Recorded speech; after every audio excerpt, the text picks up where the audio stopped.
Banks give you loans, banks send you checkbooks you never use, banks even text you when your account is overdrawn.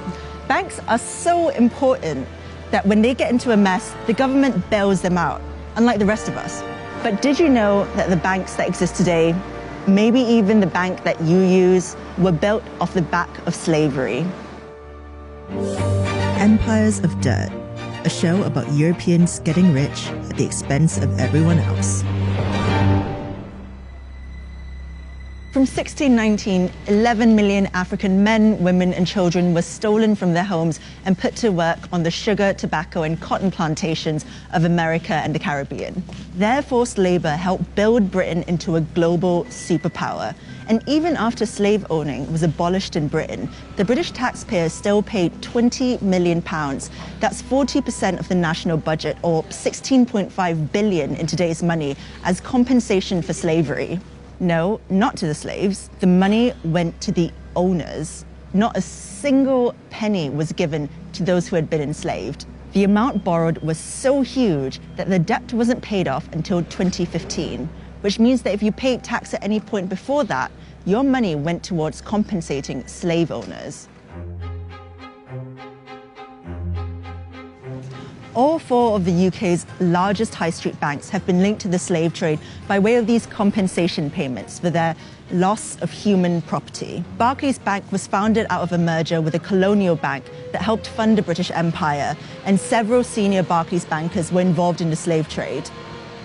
Through HSBC's merger with Midland Bank, one of its first managers, George Pollard, received £230,000 of today's money from British taxpayers as compensation. In exchange, he gave up 134 enslaved people on the Caribbean island of Nevis in the 1830s. The president of Lloyds Bank, John White Cater, also received compensation for estates in Jamaica in 1835.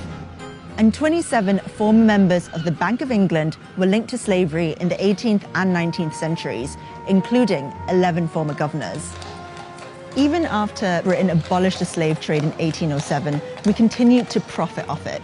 Bankers just pivoted to indirect means of making money from the exploitation and trafficking of human beings. The City of London provided the finance for slave traders all around the world, and loans were one way of making money. So a British bank would loan money to a US plantation owner to buy more slaves or agricultural equipment. If you think mortgages are secured against the land you own, think again. So-called plantation mortgages, where US slave owners would borrow money from British banks, were secured against the value of the slaves they owned, not their land. The Royal Bank of Scotland offered plantation mortgages.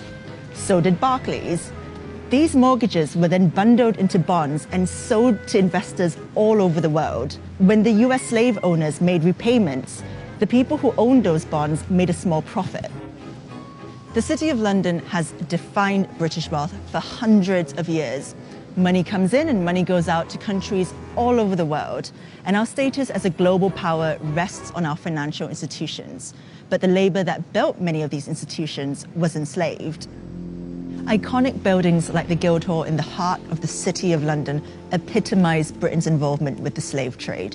Between 1660 and 1690, 15 Lord Mayors of London were shareholders in the Royal Africa Company, which shipped more African slaves to the Americas than any other institution in the history of slavery.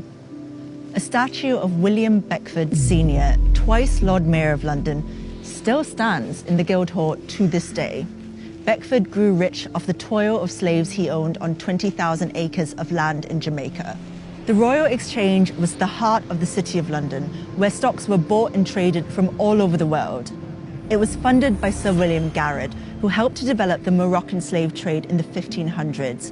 So the blood and toil of African slaves literally helped build the bricks of the City of London.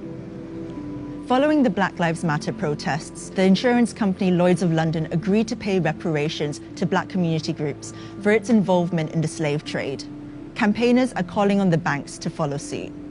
So when you go to withdraw cash from an ATM, remember that it was your bank that was complicit all those years ago. Slavery built the financial institutions we use today.